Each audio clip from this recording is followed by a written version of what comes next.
ধরুন আপনার শহরে একজন লোকাল লেজেন্ড আছে, নাম তার কিষণ। কিষণের গল্পটা শুরু হয়েছিল প্রায় ১৫ বছর আগে, একটা ছোট শহরের পুরনো প্রিন্টিং প্রেসে চাকরি করে। তার প্রথম বেতন ছিল মাত্র ১২,০০০ টাকা। মাসের শেষে সব মিলিয়ে তার হাতে থাকত খুব কষ্টে ২,০০০ টাকা। কিন্তু কিষণের স্বপ্ন কখনো কোটিপতি হওয়ার ছিল না। তার একটাই লক্ষ্য ছিল, মাকে এমন একটা ঘরে রাখা যেখানে বর্ষায় ছাদ দিয়ে বৃষ্টি না ঝরে। ৫০ লাখ টাকার একটা ছোট্ট আশিয়ানা আর নিজের চাকরি ছাড়ার স্বপ্ন ছিল তার। বন্ধুরা তাকে নিয়ে হাসাহাসি করত, আরে কিষণ, ১২,০০০ টাকায় বাড়ি কেনা, মজা নাকি? কিন্তু মানুষকে সাধারণ বানিয়ে রাখে এই সাধারণ ভাবনাই।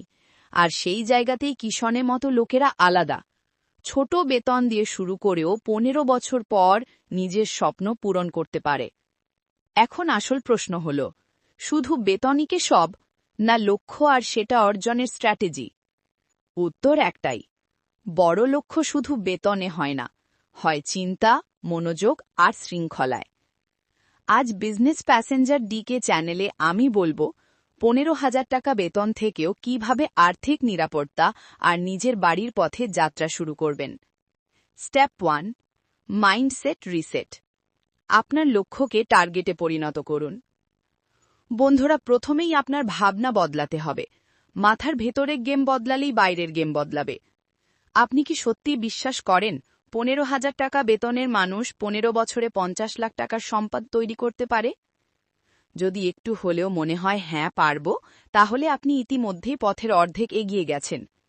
কারণ সম্পদ তৈরি হওয়ার আসল পথ কোনো দামি এমবিএ বা বড় চাকরি নয়, শুরু হয় ভাবনা থেকে। স্ট্যানফোর্ড বিশ্ববিদ্যালয়ের ২০ বছরের গবেষণায় প্রমাণ, আপনার ইনকাম নয়, আপনার মানসিকতা ঠিক করে আপনি কত দূর যেতে পারবেন। এটাকে কিষণের উদাহরণ দিয়ে আরও পরিষ্কার করা যাক। কিষণের ছোট বোন সীমা একটা ছোট বুটিক দোকানে চাকরি করত, বেতন মাত্র ১০,০০০ টাকা। সে সিদ্ধান্ত নিল প্রতি মাসে ১৫০০ টাকা করে জরুরি তহবিল তৈরি করবে। ১০ বছর পর সেই সঞ্চয় হয়ে গেল তার প্রথম বড় বিনিয়োগের মূলধন। Action tips. এখনই একটা কাগজ বের করুন। লিখুন, আমি প্রতি মাসে ১৫,০০০ টাকা বেতন থেকেও আগামী ১৫ বছরে ৫০ লাখ টাকার বাড়ি আর জরুরি তহবিল তৈরি করব। নিজের নাম আর তারিখ লিখে সই করে দিন। এটা আপনার নিজের সাথে করা একটা সাইকোলজিক্যাল কন্ট্রাক্ট। যখনই মন ভেঙে যাবে, যখনই মনে হবে বেতন কম, এই নোটটা পড়ে নিলেই আবার মোটিভেশন ফিরে আসবে। মনে রাখবেন, ১০ লাখ টাকার আয়ের মানুষ যদি ছোট ভাবনা ধরে রাখে, তবে সেও ছোটই থাকবে। ১৫,০০০ টাকার আয়ের মানুষ যদি বড় স্বপ্ন নিয়ে কাজ করে, তবে সে একদিন অবশ্যই বড় হবে। Step ২, saving strategy. টাকা বাঁচানো। এখন মানসিকতা তৈরি হলো, কিন্তু আসল চ্যালেঞ্জ ১৫,০০০ টাকা থেকে সঞ্চয় করা কিভাবে সম্ভব। সত্যি কথা হলো, যে মানুষ নিজের লক্ষ্য পূরণ করে বা সেলফ মেড হয়, তারা ইনকাম যাই হোক কমপক্ষে ৩০-৪০% সেভিংস করে। তাই পরের রুল হল, ইনকাম ছোট হতে পারে, কিন্তু সেভিংসের অভ্যেস বড় হতে হবে। ব্যবহারিক টার্গেট। যদি আপনার মাসিক বেতন ১৫,০০০ টাকা হয়, তাহলে লক্ষ্য রাখুন ৩ থেকে ৪,০০০ টাকা সেভ করার। শুরুতে অসম্ভব মনে হবে, কিন্তু বিশ্বাস করুন, স্মার্টভাবে চললে সম্ভব। যেভাবে খরচ কমাবেন। Room sharing. রুমমেট নিয়ে বাসা ভাড়া ভাগ করে ফেলুন। এতে ১৫০০ থেকে ২,০০০ টাকা পর্যন্ত বাঁচানো সম্ভব। বাইরে খাওয়া কমান। প্রতিদিন হোটেলের খাবার কমিয়ে দিন। এতে ৭০০ থেকে ১,০০০ টাকা পর্যন্ত বাঁচবে। Subscription control. অতিরিক্ত অ্যাপ, ওটিটি যেগুলো ব্যবহার করেন না বন্ধ করে দিন। এতে আরও ২০০-৩০০ টাকা বাঁচবে। সব মিলিয়ে উপরের ট্রিকগুলো ফলো করলে মাসে ৩,০০০ থেকে ৪,০০০ টাকা সহজেই সেভ করা শুরু হবে। কিষণের বন্ধু রবি একটা স্থানীয় কুরিয়ার কোম্পানিতে ডেলিভারি বয় হিসেবে কাজ করত। তার বেতন ছিল ১৪,০০০ টাকা। সে প্রতিদিনের ৫০ টাকার অপ্রয়োজনীয় খরচ কমানো শুরু করল, রুমমেটদের সঙ্গে ভাড়া ভাগ করল। এই সঞ্চয় থেকেই সে একটা সেকেন্ড হ্যান্ড মোটরসাইকেল কিনল। বাইক নেওয়ার পর তার ডেলিভারি স্পিড বেড়ে গেল আর ইনকামও বাড়ল ২০%। মানে সেভিংসই পরবর্তীতে তার ইনকাম বাড়ানোর ভিত্তি তৈরি করেছিল।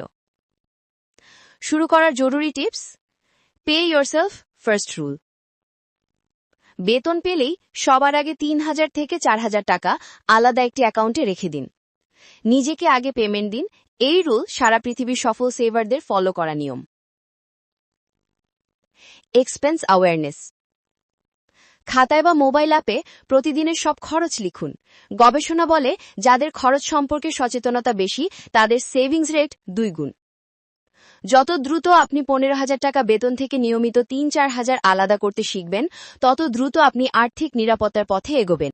বন্ধুরা, যদি আপনি সারা জীবন ১৫,০০০ টাকা বেতনেই আটকে থাকেন, তাহলে আপনার এসআইপিও কখনো ৩,০০০ থেকে ৪,০০০ টাকার বেশি হতে পারবে না, আর স্বাভাবিকভাবেই আপনার ৫০ লাখ টাকার লক্ষ্য অনেক দূরেই থেকে যাবে। তাই স্টেপ 4 এর গেম প্ল্যান একদম পরিষ্কার। প্রথমে ইনকাম বাড়াতে হবে, তারপর ইনকাম বাড়লে এসআইপি বাড়াতে হবে, আর এসআইপি বাড়লে ওয়েলথ তৈরির গতি নিজের থেকেই বেড়ে যাবে। প্রশ্ন হল, ইনকাম বাড়াবেন কিভাবে?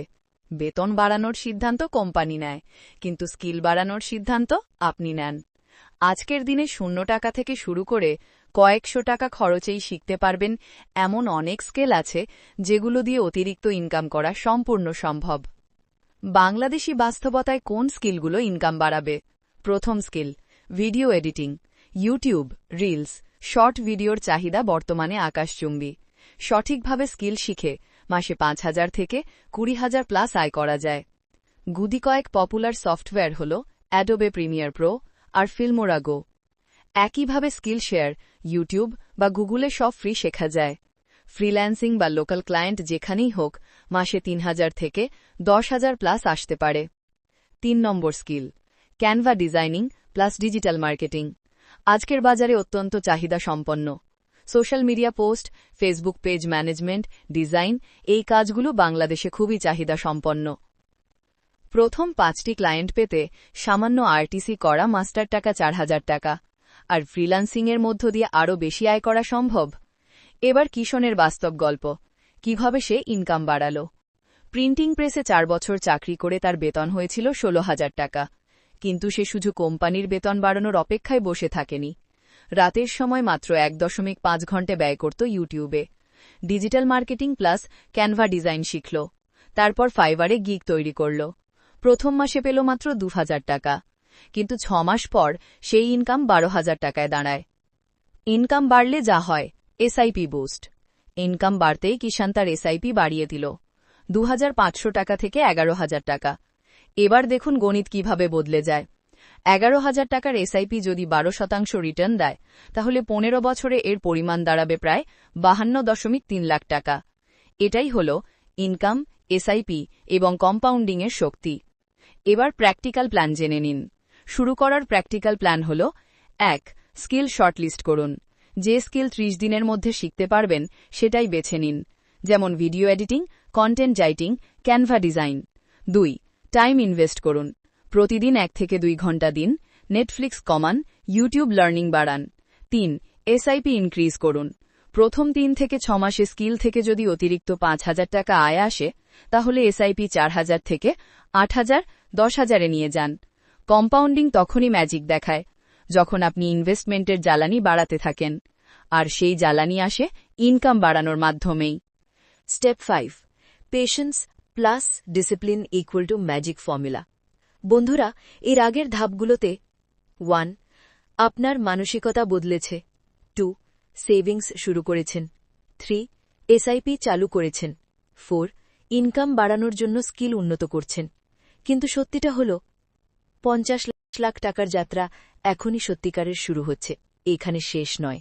কারণ এই জায়গাতেই ৯০% মানুষ ভুল করে বসে। তাই স্টেপ ৫-এর শুধু একটি মন্ত্র মনে রাখবেন, এসআইপি চলতেই হবে, যাই হোক, থামানো যাবে না। কম্পাউন্ডিং টাইমলাইন ম্যাজিক, সময়ই আসল শক্তি। একটি তিক্ত সত্য হলেও এটা অত্যন্ত শক্তিশালী বাস্তবতা। 1 থেকে 3 ইয়ার্স সবকিছু অত্যন্ত ধীর মনে হবে, টাকার বৃদ্ধি একদম কম লাগবে, মানুষ এই সময়েই হাল ছেড়ে দেয়। 2 থেকে 4 ইয়ার্স একটু উত্তেজনা আসবে, ১০ থেকে ১৫ লাখ টাকাও জমে যেতে পারে। 5 to 10 ইয়ার্স গ্রাফ দ্রুত উপরে উঠতে শুরু করবে, ২৫ থেকে ৩০ লাখ পর্যন্ত পৌঁছানো সম্ভব। 10 to 15 ইয়ার্স এখানেই আসল ম্যাজিক শুরু হয়, গ্রোথ দ্রুত হবে, আপনার 50 লাখ প্লাস অর্জনের সম্ভাবনা বাস্তবে রূপ নিতে শুরু করে। অর্থাৎ আপনি যত বেশি সময় ধরে এসআইপি চালাবেন, ম্যাজিক তত বেশি হবে। এসআইপি না বন্ধ করার নিয়ম। 1. অটো ডেবিট অন করুন। এসআইপি অটো ডেবিটে রাখুন, ভুলে যান কিন্তু বন্ধ করবেন না। 2. গোল ভিজুয়ালাইজেশন। আপনার ফোনের ওয়ালপেপার বা ঘরের দেয়ালে আমার লক্ষ্য 50 লাখ এভাবে লিখে রাখুন। দৃষ্টি স্মরণ করায় স্মরণ অভ্যাস তৈরি করে। 3. Consistency is everything. কয়েক বছরের ধারাবাহিক পরিশ্রম আপনার পুরো জীবন বদলে দিতে পারে। কিশনের বাস্তব ফলাফল। কিশন 15 বছর তার ডিসিপ্লিন ধরে রেখেছিল। 4 বছর পর ইনকাম বাড়ল, সে এসআইপি বাড়াল। কখনো পিছনে ফিরে তাকায়নি। বাজার ওঠানামায়ও থেমে যায়নি। 15তম বছরে সে তার মাকে নিয়ে 48 লাখ টাকার সুন্দর ছোট 2 BHK ফ্ল্যাট কিনল আর আলাদা করে 5 লাখ টাকার ইমার্জেন্সি ফান্ড রাখল। এটা শুধু টাকা পাওয়ার জয় ছিল না, এটা ছিল মানসিকতা, শৃঙ্খলা এবং সঠিক স্ট্র্যাটেজির জয়। 50 লাখ পাওয়ার রহস্য, এবং এটা 100% আপনার কন্ট্রোলে। আপনার জীবন বদলানোর দায়িত্ব আপনার নিজের হাতে। আপনার টাকা কোথায় যাবে, কোন দিকে যাবে, এটা পুরোপুরি আপনার কন্ট্রোলে। যেদিন আপনি আপনার টাকাকে সঠিক জায়গায় কাজে লাগাতে শিখবেন, সেদিন থেকেই আপনার ভাগ্যের দিকও বদলে যাবে। এখন একটা কথা খুবই গুরুত্বপূর্ণ। অনেকেই ভাবে যে বেশি টাকা ইনভেস্ট করলেই বড় রিটার্ন পাওয়া যায়, কিন্তু সত্যি কথা হলো বড় রিটার্ন সবসময় বড় ইনভেস্টমেন্ট থেকে আসে না। অনেক সময় স্মার্ট ইনভেস্টমেন্ট ছোট পরিমাণে শুরু হলেও ভবিষ্যতে অসাধারণ ফল দেয়, কারণ এখানে মূল ভূমিকা পালন করে টাইম এবং কনসিস্টেন্সি। এখন ধরুন আপনি প্রতি মাসে 10,000 টাকা করে ইনভেস্ট করেন। অনেকে এটাকে খুবই ছোট অঙ্ক মনে করে শুরুই করেন না, কিন্তু আপনি যদি নিয়মিত এই ছোট অঙ্কটা 10-15 বছর ধরে করে যান, সেই টাকায় ভবিষ্যতে আপনাকে বড় এক ফান্ড গড়ে দিতে পারে। এটাই সেই ম্যাজিক যাকে আমরা বলি কম্পাউন্ড গ্রোথ বা চক্রবৃদ্ধি হারে লাভ। বন্ধুরা, আমরা অনেক সময় লাইফে বড় বড় প্ল্যান করি। কখনো লাখ টাকা জমানোর কথা বলি, কখনো ব্যবসা শুরু করার কথা বলি, আবার কখনো মনে করি ভবিষ্যতে ভালো আয় হলে তখন ইনভেস্ট করব। কিন্তু ভবিষ্যৎ কখনো এসে দাঁড়ায় না যদি আমরা আজই ছোট করে শুরু না করি। এটাও মনে রাখবেন, ইনভেস্টমেন্ট কোনো দৌড় নয়, এটা একটা ম্যারাথন। ধীরে ধীরে কিন্তু ধারাবাহিকভাবে এগোতে হয়। এখন আরেকটা জিনিস, অনেকেই বাজারে একটু নিচে নেমে গেলেই ভয়ে ইনভেস্ট করা বন্ধ করে দেন, কিন্তু আসলে তখনই হলো সেরা সময়, কারণ তখন আপনি কম দামে বেশি ইউনিট পান। বাজার যাই হোক, উঠুক বা নামুক, যারা নিয়মিত বিনিয়োগ ধরে রাখেন তারাই শেষ পর্যন্ত জেতে। অনেকেই আমাকে প্রায়ই জিজ্ঞেস করেন, ভাই, কত বছর ইনভেস্ট করলে আর্থিক স্বাধীনতা পাওয়া যায়? উত্তরটা খুব সহজ, কিন্তু বাস্তবে করা কঠিন। যত কম বয়সী শুরু করবেন তত কম সময় লাগবে, আর যত দেরিতে শুরু করবেন তত বেশি সময় লাগবে। যারা 20-25 বছর বয়স থেকে শুরু করেন তাদের কাছে সময়ের শক্তিটা সবচেয়ে বেশি কাজ করে, কিন্তু 30-35 বছর বয়সেও দেরি হয়ে যায় না। শুধু একটু বেশি নিয়মিত এবং ডিসিপ্লিনড হতে হয়।